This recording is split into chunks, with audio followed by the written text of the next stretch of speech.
Loro telu. Assalamualaikum warahmatullahi wabarakatuh. Waalaikumsalam warahmatullahi Waalaikumsalam wabarakatuh. warahmatullahi wabarakatuh. Baik, di sini kami akan mempresentasikan hasil diskusi kami tentang pemadatan tanah. Sebelumnya, mohon izin saya memperkenalkan diri terlebih dahulu. Saya Muhammad Rizka dengan NIM K152350 dan rekan saya Saya Rio Wicaksono dengan NIM K1523014. Saya Ayu Salamatul Iftiar dengan NIM K1523016. Saya Harjuno Satria Utomo dengan NIM K1523038. Saya RR Mutia Nuria Rahmat dengan NIM K152068.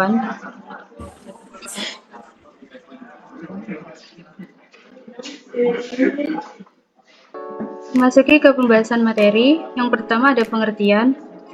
Pemadatan adalah usaha secara mekanik untuk merapatkan butir-butir tanah.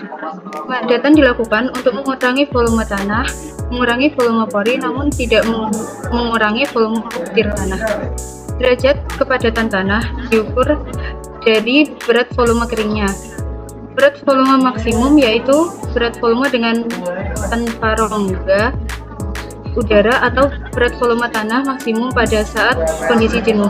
Berat volume tanah kering setelah pemadatan bergantung pada jenis tanah, kadar air, dan usaha yang diberikan oleh pemadatnya.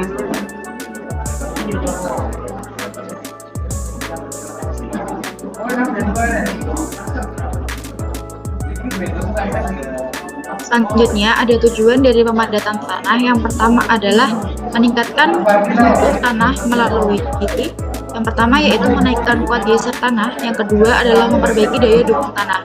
Tujuan yang kedua yaitu memperkecil penurunan atau settlement, yang ketiga adalah memperkecil permeabilitas, dan yang terakhir adalah mengontrol perubahan volume.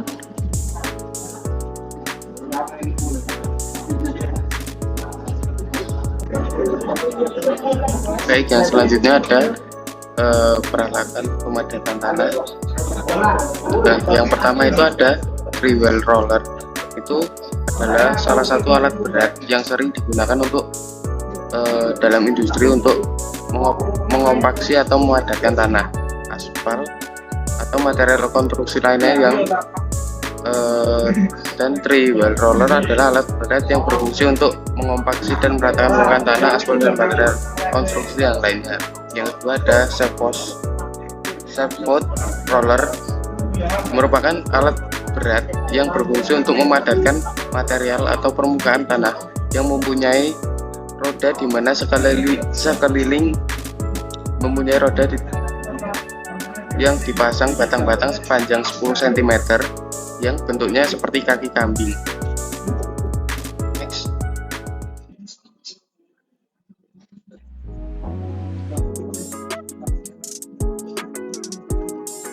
Yang ketiga ada grip roller, merupakan jenis alat berat yang berfungsi untuk memadatkan material atau permukaan tanah yang mempunyai roda yang berbentuk seperti anyaman. Grid roller lebih efektif untuk melakukan pemadatan tanah dengan butiran yang banyak mengandung butiran kasar. Yang keempat ada baby roller, adalah salah satu produk alat konstruksi yang secara umum berfungsi untuk memadatkan tanah, kerikil, beton, dan aspal untuk konstruksi jalan dan fondasi. Dalam kondisi lain, baby roller ini digunakan untuk mengurangi volume material, limbah material, dan biomasa dengan cara memadatkannya. Next.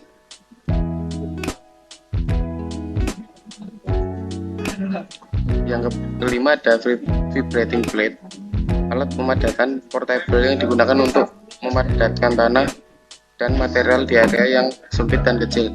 Yang keenam ada vibrating roller, biasa disebut vibro, adalah alat yang dilengkapi dengan getaran. Fungsinya adalah memadatkan tanah hingga mencapai tingkat kepadatan yang diinginkan. Alat ini sangat umum digunakan dalam proyek konstruksi yang berkaitan dengan struktur tanah. Next. Nah, untuk selanjutnya yaitu faktor yang mempengaruhi pemadatan tanah. Yang pertama, yaitu kadar air dalam tanah yang dipadatkan. Yang kedua, ada jenis tanah. Lalu yang ketiga, ada luas permukaan yang menerima tekanan dalam proses pemadatan. Yang keempat, ketebalan lapisan tanah yang didapatkan. Yang kelima, jumlah lintasan alat pemadat, misalnya 10 kali atau 15 kali. Oke, next.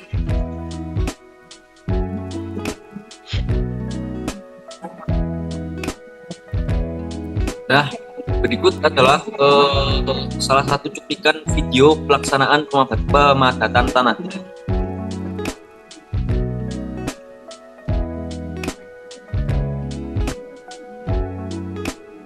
Ini tadi salah satu alat berat yang disebutkan oleh Mas Ardi.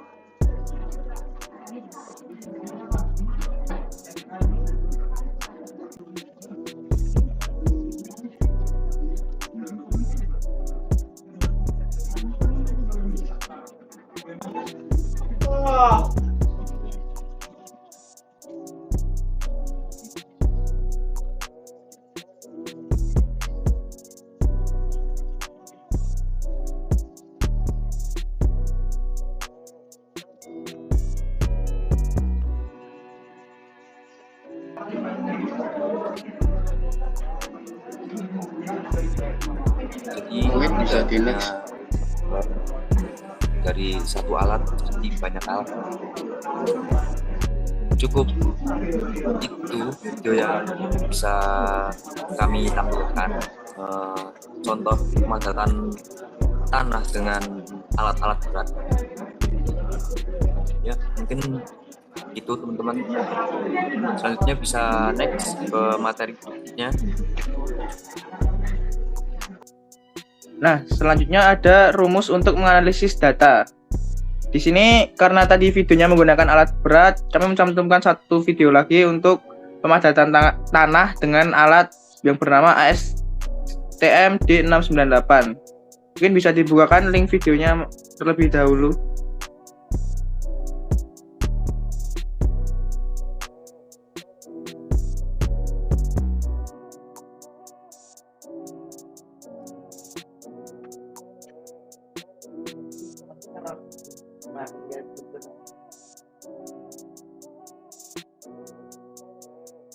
Yago beats you drive me crazy.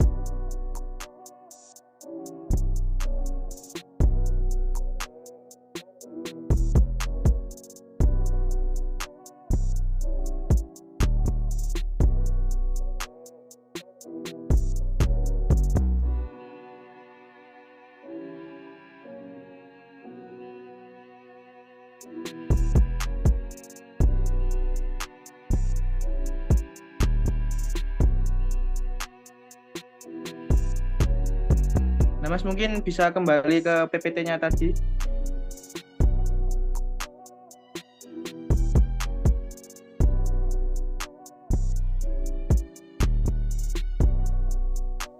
Nah, itu tadi sedikit gambaran mengenai alat ASTM D698.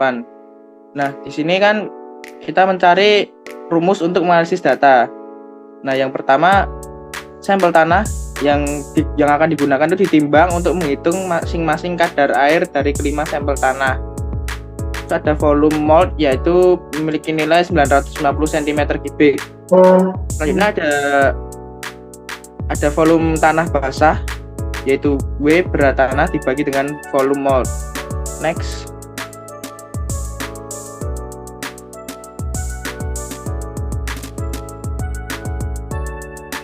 Selanjutnya, ambil sedikit tanah sebanyak 20-30 gram untuk mengetahui kadar airnya berapa liter. Lalu hitung volume tanah kering dengan rumus volume tanah kering sama dengan volume tanah basah dibagi 1 ditambah W volume air. Nah, itu dilakukan di setiap sampel tanah berarti 5 kali percobaan. Lalu didapatkan nilai volume tanah kering dan kadar air, lalu diplotkan pada tabel dengan nilai volume tanah kering di sumbu Y dan kadar air di sumbu X. Selanjutnya tentukan kadar air maksimum. Next.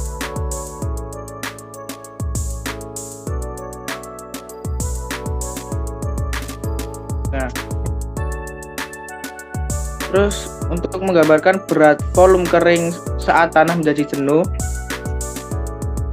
adalah dengan rumus berat jenis dikalikan gamma air dibagi 1 tambah W dikalikan berat jenis. Selanjutnya karena saat tanah jenuh S sama dengan 1 dan E sama dengan volume air atau kadar air dikalikan dengan berat jenis, maka volume kering saat tanah menjadi jenuh sama dengan berat jenis dikalikan gamma air dibagi 1 plus E. Untuk E adalah pori tanah. Nah, slide selanjutnya.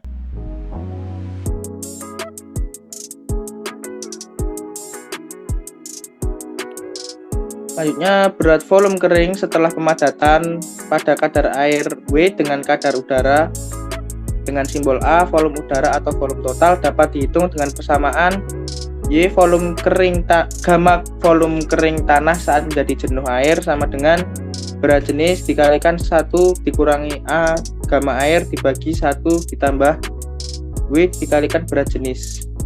Next.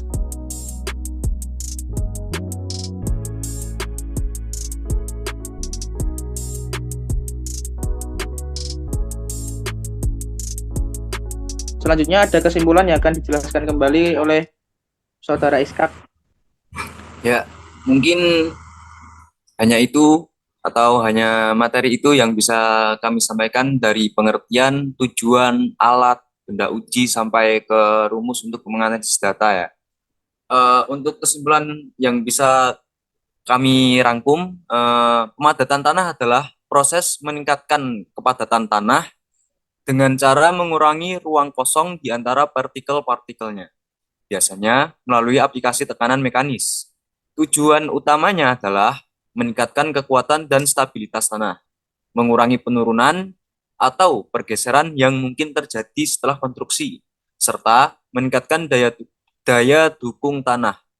Beberapa metode pemadatan termasuk pemadatan dengan roll compaction, pemadatan dengan tumbukan atau impact compaction, dan lain sebagainya. Pemilihan metode tergantung pada jenis tanah dan proyek konstruksi yang sedang dilakukan. Nah, untuk faktor-faktor yang mempengaruhi pemadatan tanah, yaitu ada jenis-jenis tanah, kandungan air, tekanan, dan energi. Nah, untuk pengujian pemadatan sering dilakukan untuk memastikan tanah telah mencapai kepadatan yang diinginkan.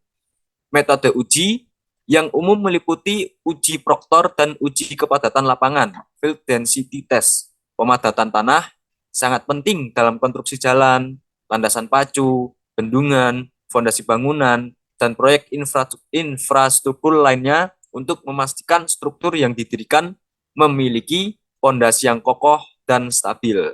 Dengan memastikan tanah terpadatkan dengan baik, resiko kegagalan struktur dapat diminimalkan, memperpanjang umur proyeksi konstruksi, dan memastikan keselamatan serta kinerja optimal dari struktur yang dibangun. Baik, mungkin hanya itu yang bisa kami sampaikan dari hasil diskusi kami tentang pemadatan tanah. Mungkin ada tambahan lain dari mas-mas atau mbak-mbaknya? Baik, tidak ada. Mungkin bisa kami cukupkan materi yang kami sampaikan pada waktu kali ini. Sekiranya kalau ada banyak kurangnya, kami mohon maaf dan kami mengucapkan banyak terima kasih. Sekian. Wassalamualaikum warahmatullahi wabarakatuh. Waalaikumsalam warahmatullahi wabarakatuh.